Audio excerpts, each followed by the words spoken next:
expert panelists today to speak on the subject. Everybody, most of the panelists are familiar to all of us. The senior most panelist, Madhavan, is a very world-renowned security expert in software, and he has got many years of experience in a software field. On behalf of IIA Kerala chapter, I wholeheartedly welcome Shri Madhavan for the webinar. Thank you. And as we know, Ninan, Advocate Ninan is a very close associate of IIA, even right from this seed of the seminar started with a letter from a particular company, and Ninan was our consultant in many ways as a friend. He has been instrumental in giving and helping us to draft the replies and all. And he's a accomplished lawyer, especially in cyber laws and software licensing. And we are very fortunate to have you, sir, today with us. Welcome you, sir, Advocate Ninan. And our own PC Mathew has experimented, tried all the design software available on the planet. So he is the right person to talk to us about the merits, demerits, features, and comparative analysis of various softwares. Welcome, PC Mathew. And the most important, the supremo of our fraternity, Architect Lalichan is our National Secretary. And we are very proud to have him here. And as Keralites, we are all proud of you, sir.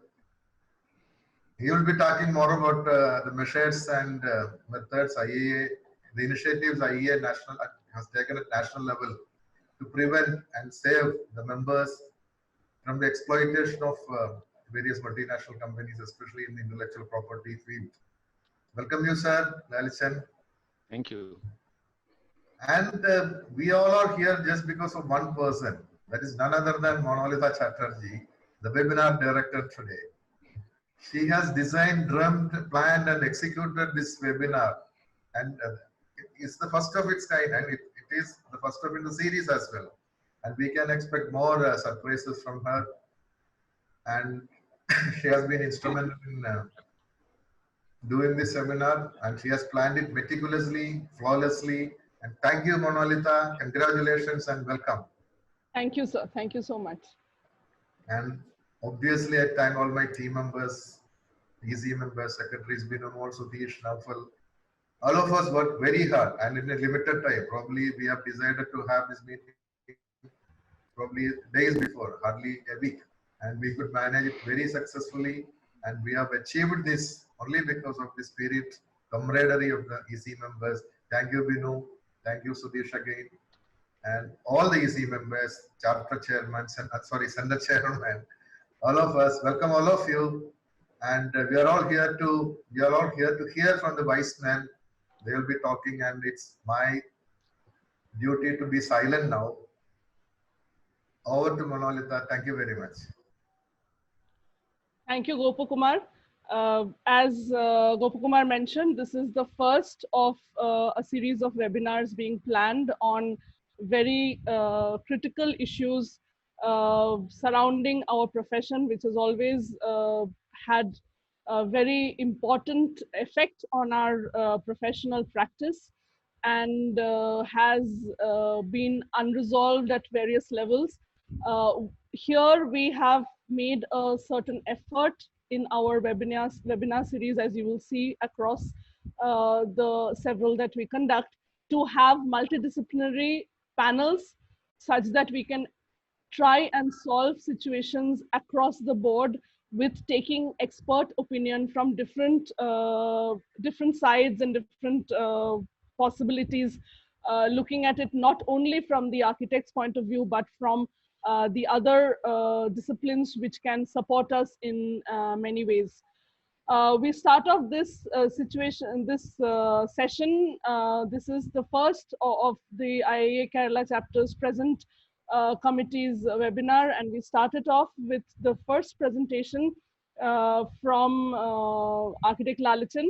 But before that, I just want to tell everybody all the participants, you can please put in any comments, questions, feedback that you have in mind. Many of them might already be answered by the panelists. So do listen to their pieces before you put in the final comments, but uh, you can keep on putting them in chat, and we will be collating them, and we will have a proper open forum after that where we will take up your questions, your comments, and your feedback for discussion.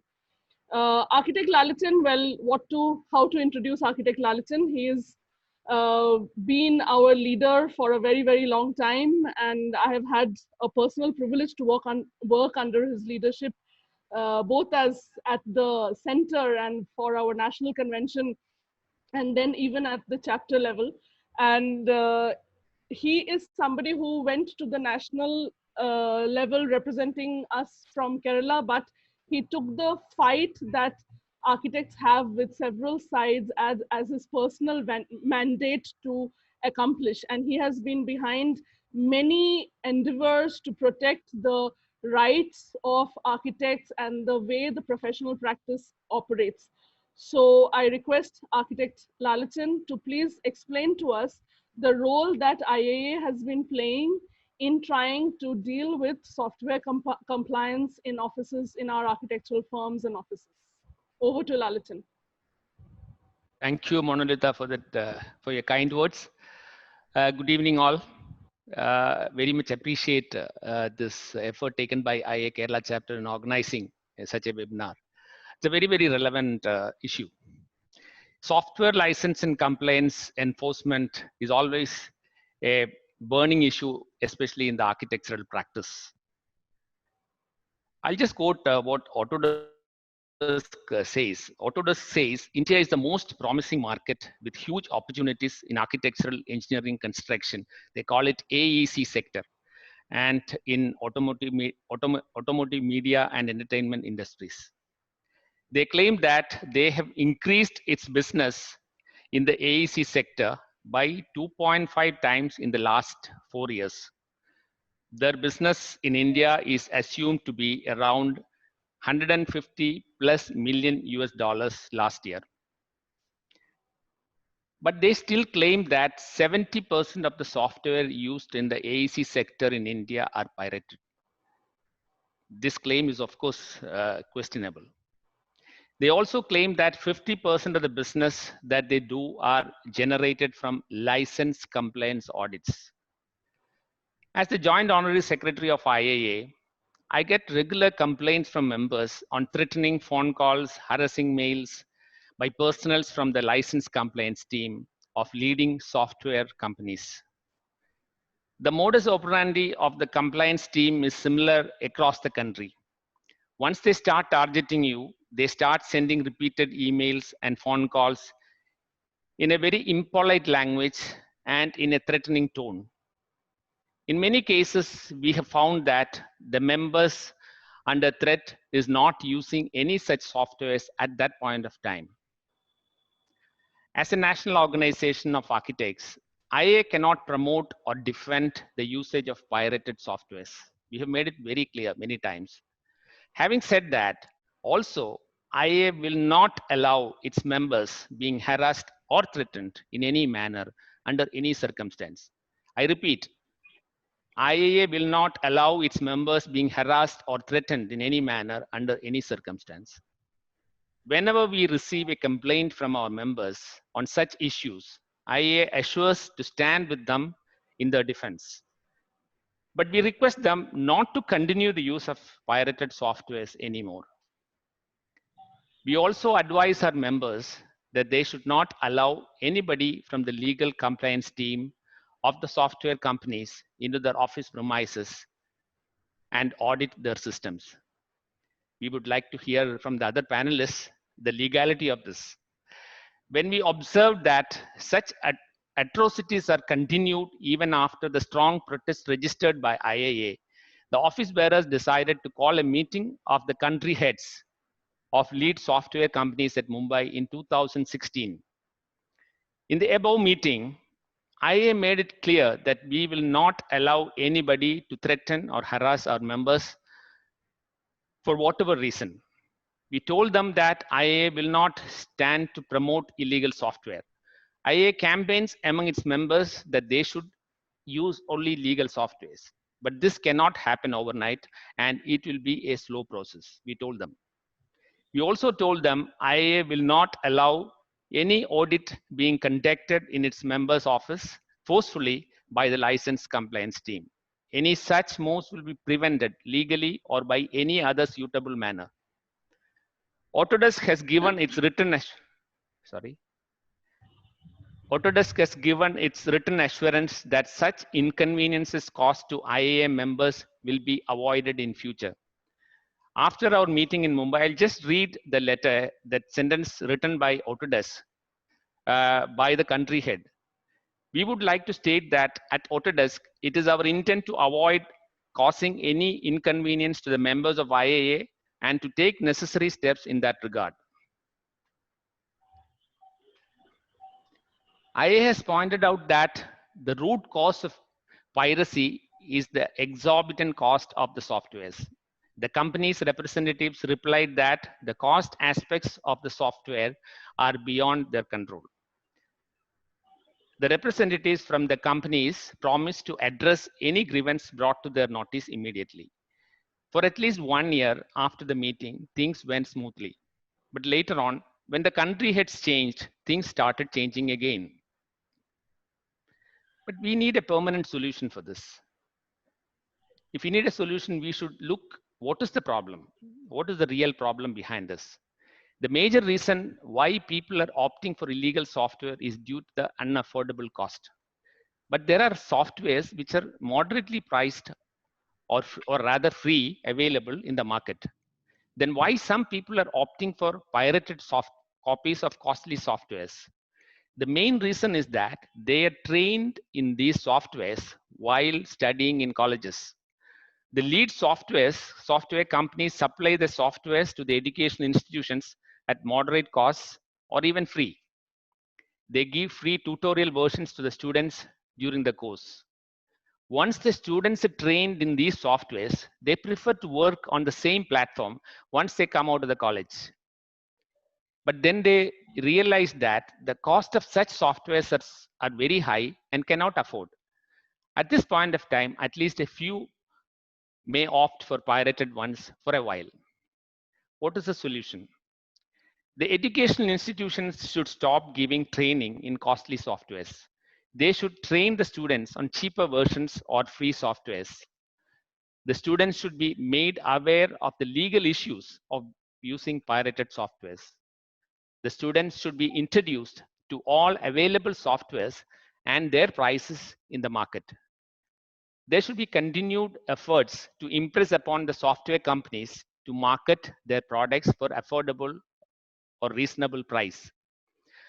IIA together with COA should represent to the central government for intervening in the matter and make necessary legislation to protect architects from the exploitation of software companies.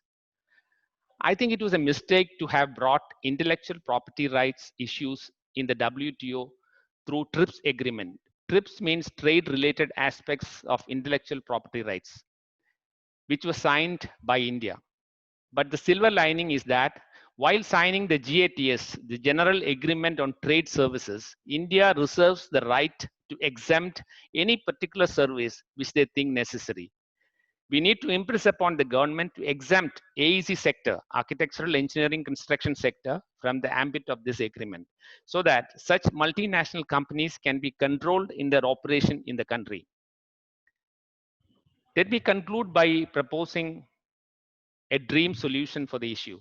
India needs to develop its own CAD software, make in India. A few people in IIA has started thinking of developing a CAD software of its own. How about an IIA CAD 2021 software? Thank you. Thank you, Lalichan. As usual, you are the one who always dares to dream the impossible. Let's hope it comes to a reality where we have a Make in India software. But talking about the regular software, which are aware, especially what Lalichan highlighted, that very often architects do not know the various options that we have. And CAD software is not the only software we use in an office.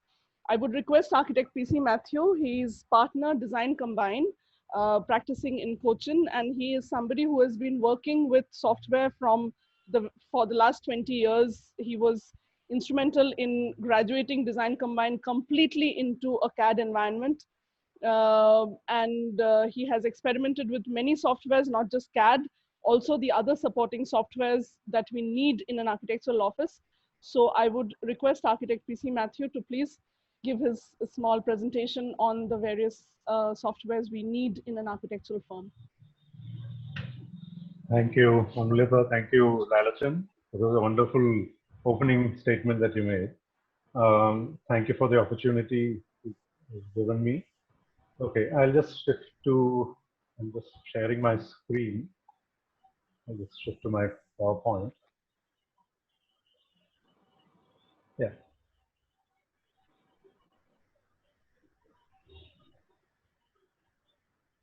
Okay, so we are not just talking about CAD here. We are also talking about the entire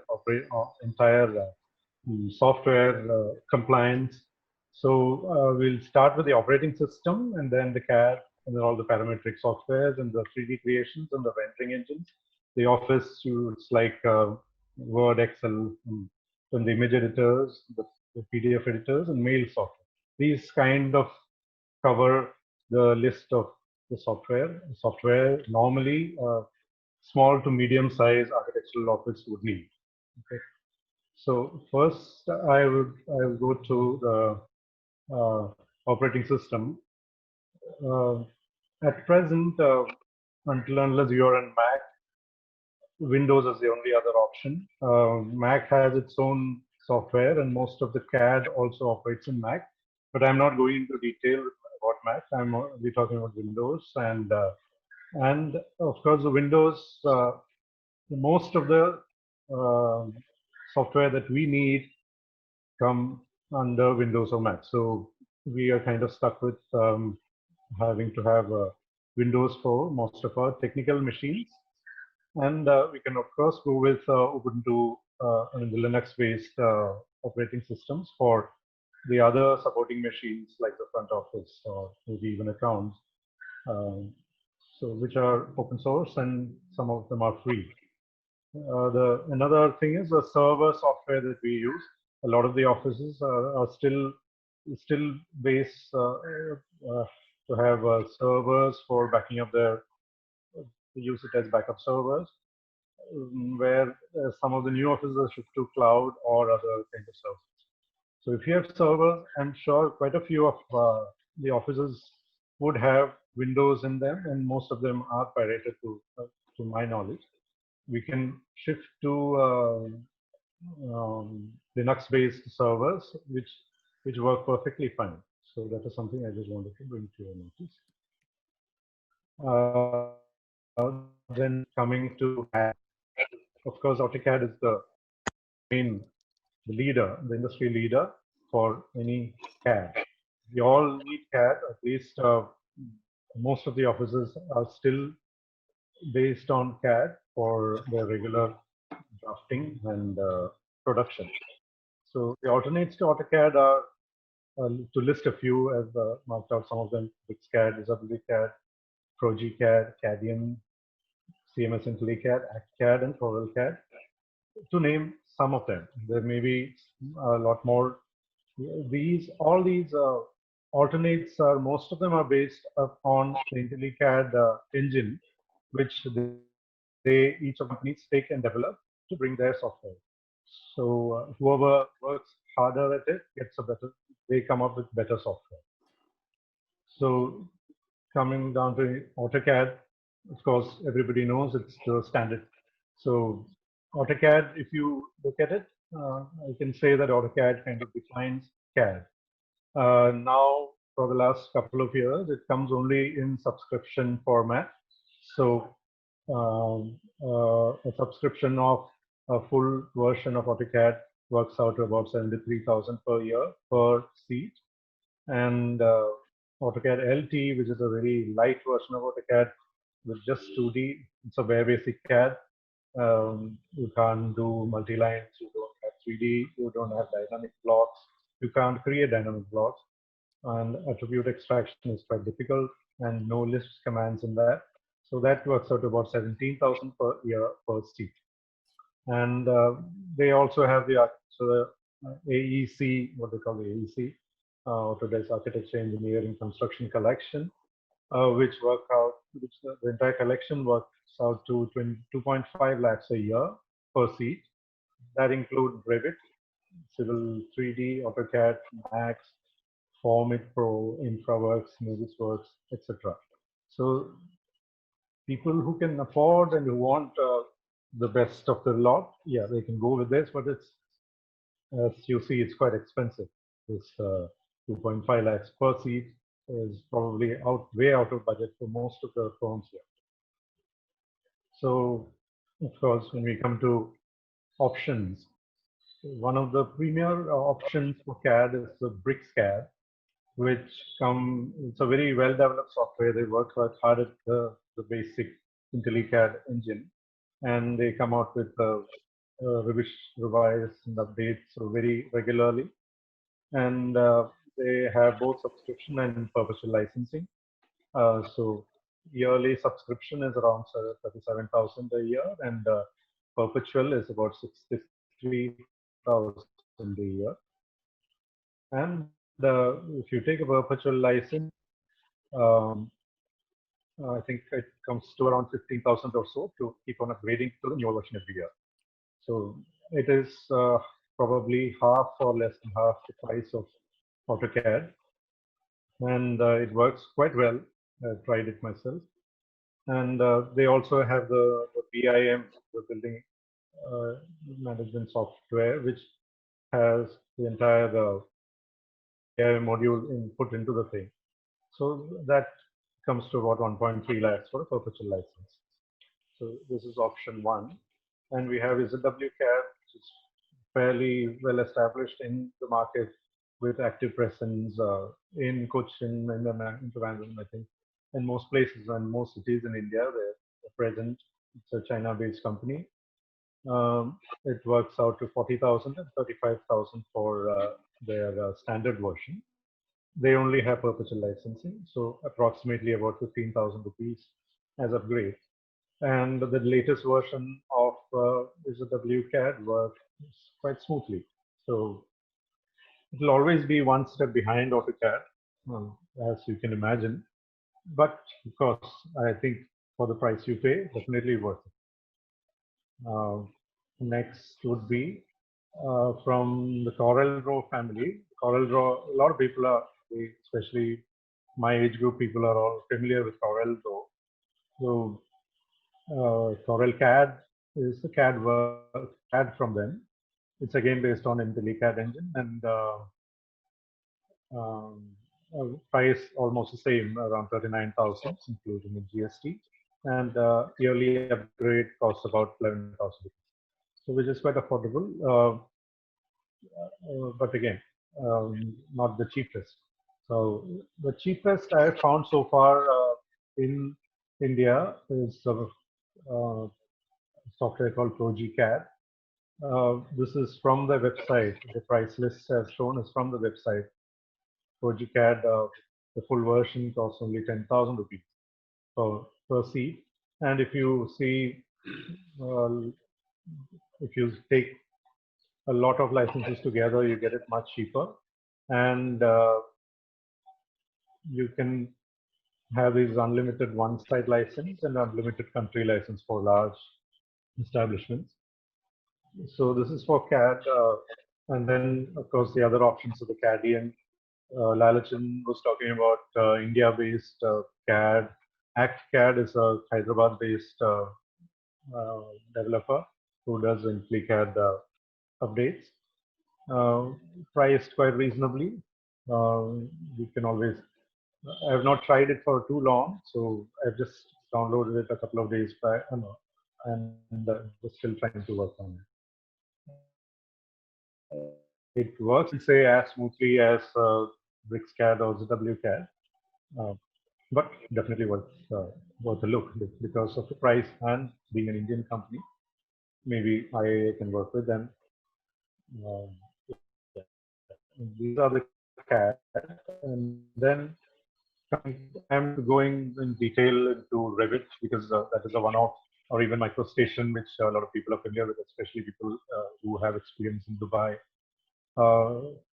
Revit is there is no real match for Revit, and it's a very proprietary software which I think people who can afford can go for that, and it's a entire systemic change which you need to do for the office to go into a Revit kind of atmosphere. Which a lot of people, although it has been there in the market for 10 years, a lot of people, offices I know, have still not managed to really start using it properly, including my office.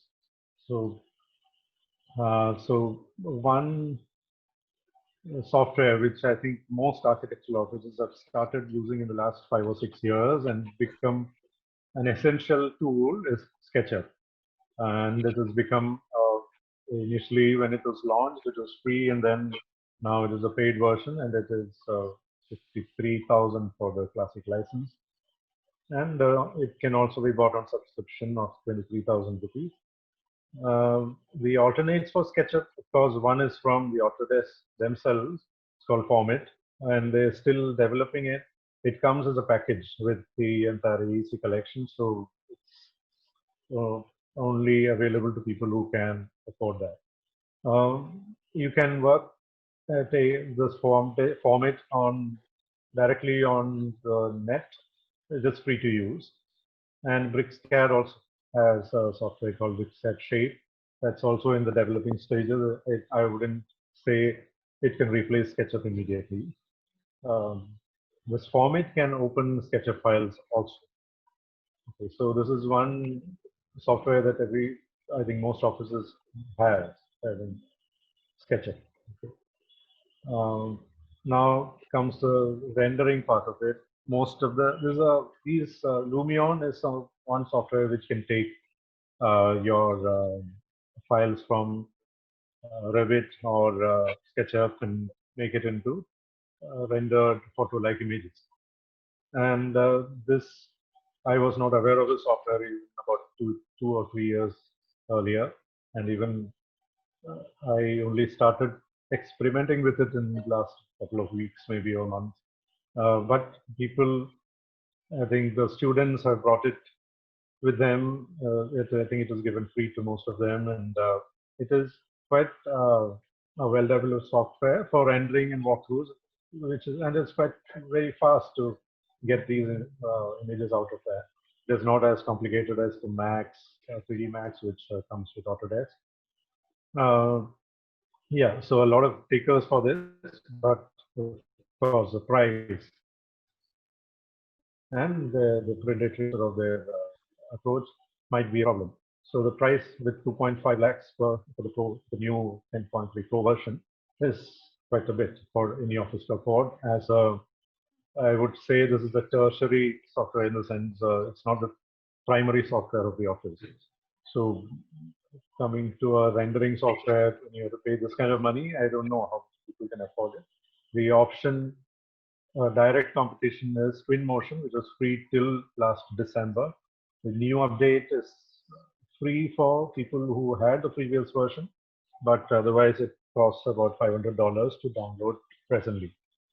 It is, I would say, 1/5 the price of Lumion, and it's not as well developed, but it is quite good for your regular use for rendering.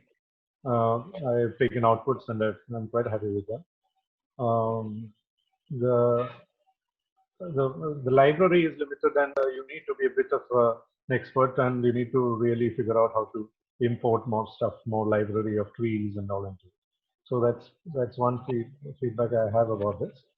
The advantage of these two are that you can work alongside SketchUp or Revit. When you have a SketchUp file, it is syncing live. If you have both Twinmotion and this open, you make changes in SketchUp and you update it, and immediately it shows in this. So you can keep working at both of them together, and it gives you it will tell you in real time your I mean in a photo-like image of how it actually looks. Your buildings actually look. It's not so.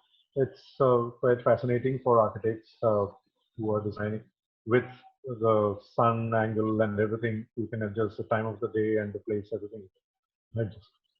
Yeah. So that is comes what I have for all the technical software. Now the other major thing where a lot of people use pirated software is probably not in people's radar is the entire Microsoft 365, namely the Word, Excel, PowerPoint, etc. It has a charge of 5,000 rupees per year, 5,200. That is the present price. It is probably affordable if you want it, if you really use it that much. But I think there are equally workable alternatives like the open source of alternatives like OpenOffice, LibreOffice, or FreeOffice, which can open Excel files also and save in Excel and in XLS formats and all that. So definitely worth looking at it until unless you want specifically to work only in this and you're so used to Microsoft Office.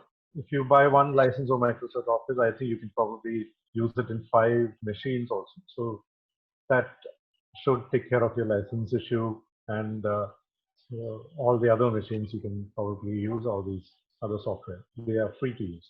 And the people who work in Apple, who can they have a Keynote, which is a very good alternative or probably better than PowerPoint, and the Google Suite if you're working online. Otherwise, it's quite good, but it only works online. So that's one feedback. And Adobe Photoshop. Most offices have Adobe Photoshop.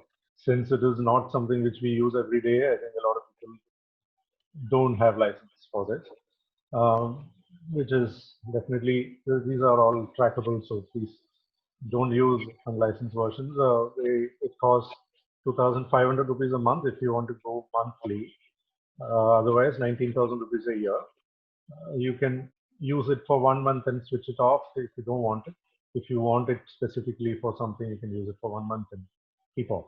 So the alternate is GIMP, which is free, and it has a umpteen number of plugins available. So it is a very good option for people who have experimented with it, and it takes a while to get used to it, and probably you can download many plugins to make it look like your Photoshop kind of a desktop also. And it is open source. You can keep on getting more development patches from other people. So that is an option for, since we are not into image editing mainly, our job is being architects, so some amount of image editing is required for presentations. So definitely once you can learn a bit of this, you can use it. Then of course the Adobe Pro for Acrobat, what do you call that, Adobe Acrobat for all your PDF editing. It's a charged version. Most what I've seen is that most of our users are with basically merging and splitting PDF documents and all. Those can be done with free softwares like PDF SAM or PDF, things like that. So maybe you should look at that instead of going for paid versions, or instead of using illegal software. Of course, for if you download your mail machines, you can use Thunderbird and Mailbird or other such freeware. These replace Microsoft Outlook, and these work perfectly well. Okay. And that's basically about it from my side with respect. If you have any questions and doubts, whatever I can cover from my experience, I can help. Thank you.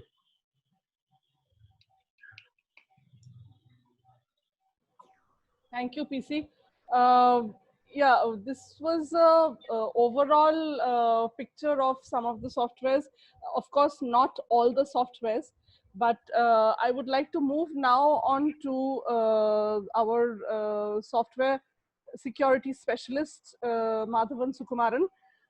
He has diversified experience in IT and information security, covering policy management, risk management, cyber security, security audits, gap analysis, and infrastructure management.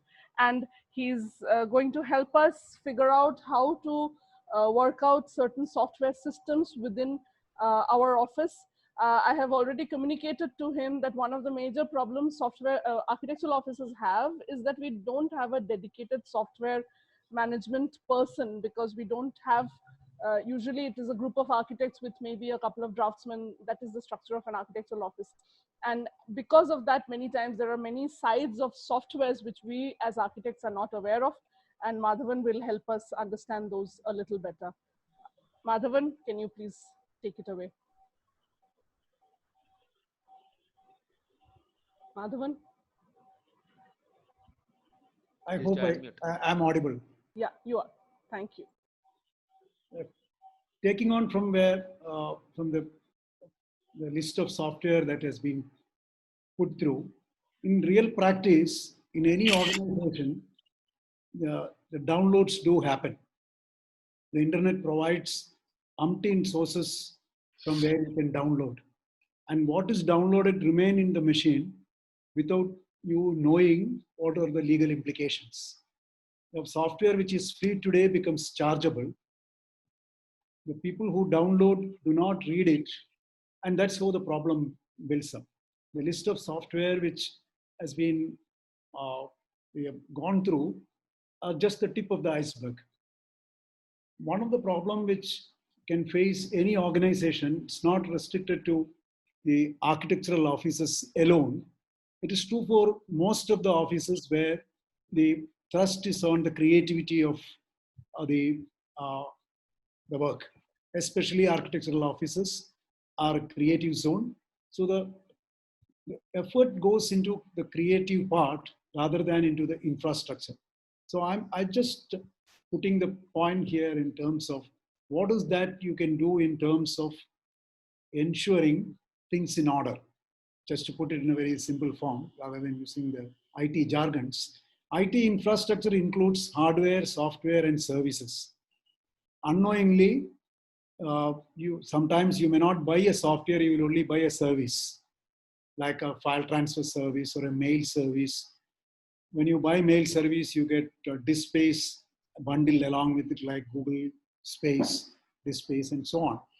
So the management of IT infrastructure includes a couple of things like users, managing the users in your office. Who are the legitimate users? The users can be employees, contractors, partners. Anyone who come to your office and do part of your work becomes part of your office from a software usage point of view. So if I come to your office, bringing a pirated software and use your network, you are liable for piracy. That's what the rule says. That's what the law says. So that's where the user management becomes a key thing. You need to control the users in your office. Users means from CEO down to the draftsman or to the junior most staff. They are whoever uses the IT infrastructure, which includes laptops, desktops, workstations, servers, whatever. The second one is in terms of the infrastructure is the hardware machines, which wherein you load the software. That can be a purchased hardware or it can be a rental one. Some offices do rent machines because you can get the latest one because they take back the old one year on year. You will get the newer versions of hardware. They take the old one, give it to some other company who don't look into the latest one. So there are offices, I'm not sure whether architectural offices do rent, but rental is also an option in terms of managing the infrastructure. The third is in terms of renewals and replacement from an infrastructure point of view. Aging hardware, if it is purchased, you have to replace it. The more longer you use it, it will not take care of the newer software that comes in. The modern software requires high power hardware to run it. the older software which runs on the older Intel machines no longer run on the latest versions don't run on them. The same is the case with the licenses, which we have seen in the previous presentations. Almost all of them are paid software with the exception of few. Whether it is cheaper, is costlier, whether it is fancy, that depends on your the choice. But paying the license fee is a must because the law enforces that you need to pay for the license. So it's your choice whether it use an open source or a freeware. Even though freeware is not fully free, each of the offices can decide what they want, but they need to keep a tab of what licenses they use and when is it going to expire. Beyond the expiry date, it becomes a pirated software. So the one pitfall in all these cases is keeping a track of what is the entitlement you have based on a license. So this is purely a, what you call as, you have to read between the lines in terms of the license agreement. As India as being a party to the treaty as part of the IT Act, violation of the intellectual property definitely attracts the penalty of imposed by the law. So the organizations needs to be careful, and one of the mechanism in order to put the house in order is to have an asset list or an inventory of the assets. When I say asset here, your information is also an asset. Your drawing is an asset. If you don't track it, you will not know what is being lost or what is something is there or not. And this is something which has come up in the recent years to keep an inventory of assets, because if someone comes for an audit, we will come to that, do they have a right to audit, etc. If someone comes for an audit, your first defense is to show that, yes, our house is in order.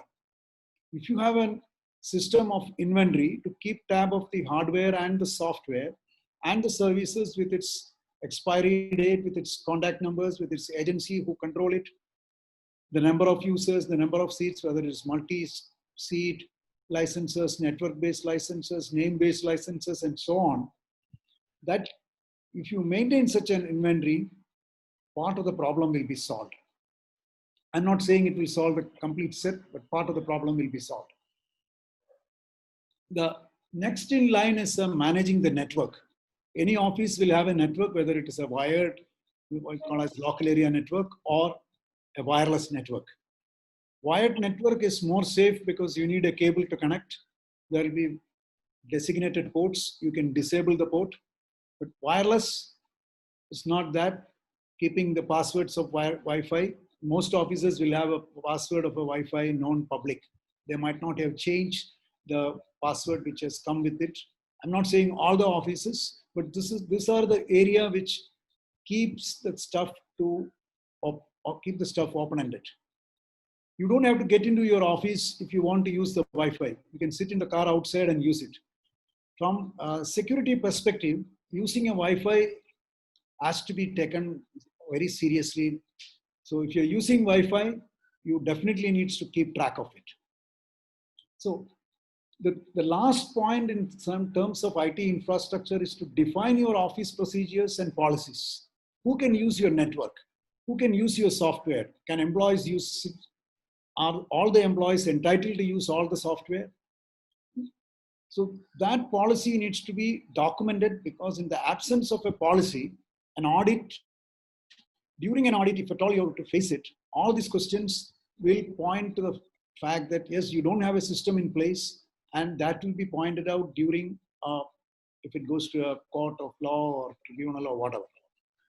So putting the house in order means, to sum it up from this point, it is keeping an asset inventory of assets, which includes hardware, software, and services. Some of the things which has been mentioned by Mathew as services, like you can subscribe to a mail service, you can subscribe to a file transfer service, and so on. The drawings can be big. It may not be possible to transfer it through our mail. The next point which I would like to cover is in terms of how can you keep the discipline in office by simple means? You can resort to checklist. You can develop your own checklist in terms of what are the things which you need to do when a new employee is onboarded, when an employee leaves the organization. Both these things happen in a normal office. How you handle partners? Will the partners and partner employees or the who come as guests, what facilities will you give it to them? So all these things can be included as a checklist. You can make the checklist based on the procedure or write a checklist and work back the procedure, whichever way is easier. So this is one of the things which can be very effectively used in putting the house in order. This is very, what you call as a very high level way of telling it, but it needs some effort from everybody's side. What I would suggest, IIA can probably roll out a set of procedures and protocols and policies to individual offices, which can standardize the offices across. I'm not talking about the software. It can be a paneled set of software, empaneled or shortlisted software, and allowing the, or rather giving the guidelines of who can use what are the points to take care in terms of installation, uninstallation, and so on. And one point which I want to highlight here in terms of the IT infrastructure is, if you believe that a software that is installed and uninstalled leaves no trail, it is wrong. Any software that is installed into your machine will leave a trail unless otherwise you know the forensics of the operating system and other things. It's not that easy to wipe off. It leaves a trail. So if someone tries to pirate a software and use it, it will leave a trail. And the experts can easily pick it up. I don't intend that any one of you are using it, but it's just a caution. If you want to manage your IT infrastructure, you need to look into your requirement. What set of software you need, how long you need it, should you go for license, outright purchase or subscription, or buy when you need it, like a monthly subscription as and when you need it, or outsource to third party who can afford to, who the other offices can share. Like for example, I don't know how many of the offices use 3D printing. 3D printing is a bit costly. For maybe you can use it for model building if you still are into that. And you can outsource that to someone who do a 3D printing, just to cite an example as such. So outsourcing is one of the points which you can think of. But while talking about outsourcing, you also have to take care of a lot of legal things. If they use a pirated software, you should make sure that you are protected, adequately protected, because a drawing which has been created in their office will capture the, what do you call as the details into the file headers, which someone else can trace. So that's a legal issue, which probably I hope the next speaker, Ninan, will take care of it. Having said this, on the software license, the fine print, the license agreement, which everybody say, I agree and move forward, whether it is AutoCAD or any of the software which has been listed, all of them talks about the rights of the intellectual property owner. They remain the owner. The buyer is only a user. There is really no buying. Even if you buy it perpetual, the ownership is with the intellectual property owner. So that never gets transferred unless there is a IPR transfer that happens. So all of the offices are end users. It's called as an end user license. So in that context, they have a right to audit based on law. Now the question is, they cannot come and audit without the protocols they need to. So more of that I am sure will come. But in the end, there is no need to panic if the house is in order. I'm telling this because of the practical experience with respect to several audits which I have faced in my previous organizations. Way back, I would say 25 years back, there was this piracy thing which has threatened, including government offices. Having talked about intellectual property rights, I need to tell two things. One is the intellectual property rights which you create as creators of designs, sketches. You have an intellectual property right on them. You need to protect that. As you protect your own intellectual property, you also have a duty that intellectual property rights belonging to third parties, some other company, is not violated within your premises, which the IIA secretary has underlined it. Knowingly or unknowingly, that's where the whole catch is. Many a time, a student who comes as an intern might have a pirated copy, which is not seen as a big mistake by probably the IPR owner also, because they want them to get experienced and propagate their trademark in a very soft way. So if they come and work in your office using your Wi-Fi and download it, it comes in the head of the office. So this is something which needs to be tightly controlled if you don't want to jump into unnecessary things. And in software, it is quite easy to keep track of who used what, where, etc.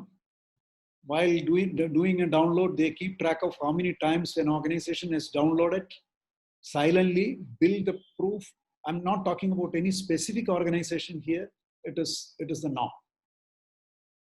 If I'm developing a software, I will make sure that it is not copied by somebody for free, because I have put in my intellectual property. That's the spirit of it. I'm not voting for anybody here, but now looking at from the architect's side, the way in which you could utilize your resources, think of using shifts. When you have a seat license, why not use it as a shift? Multiple people changing the seat and using it. It is a seat license. It's not a named user license. Where there is a named user license, you cannot do it. Where there is a seat license, you can do it. A seat license can be used from home, from office, provided they are not used concurrently. These are some of the fine things we will understand only if you read the license agreement. So an architect who spends 5 hours in office, another 5 hours can be from like family, like the same person using from another location. Concurrently will be a license violation, but at different periods of time, it's not a license violation. Now, summing up the point in terms of intellectual property rights, yes, the owners have a right. So you need to protect your intellectual property, your drawing, your sketches, as much as you protect what you buy. Now that not giving it a copy to somebody else, your license key to some other machine. So keep a track of in which machine you used, which licenses. If you're taking something for trial, make sure that you remove the trial licenses and keep a tab of it. From which period to which period you have used a trial license. And so the best way to face an audit is to do an internal audit. Do an audit of your office. What all things you have inside your office which are legitimate, which are not legitimate, take stock of it and remove it or regularize it. So an internal audit will definitely help, and it's not a big deal. Doing an internal audit is quite easy. Make a checklist and you can do it. It may be the first one will be slightly tough, but this area also the IIA can jump in to help the other offices. That's, I believe I have covered most of the points. I know we are running out of time. So I'll reserve some of the things for questions. Thank you, Madhavan. Thank you so much. I think this was quite a revelation for all of us architects to actually go through the entire software environment in our offices, how to create a structure for the software environment in our offices. Now I will go into the legal issues, which is where things get a little uncomfortable for us architects, because we feel that we are out of depth. And we have Advocate Ninan John, who will help us navigate that part. Advocate Ninan John is a corporate lawyer practicing with Mathew and Company at the High Court of Kerala, Ernakulam, having more than 22 years of industry experience. Ninan specializes in information technology and corporate domain, both advisory and litigation, and he's a mentor to companies under the Kerala Startup Mission Government of Kerala. Ninan Ninan is an MBA rank holder from the Institute of Management Kerala, University of Kerala. He has his LLB graduation from Government Law College in Trivandrum. Ninan, up to you now.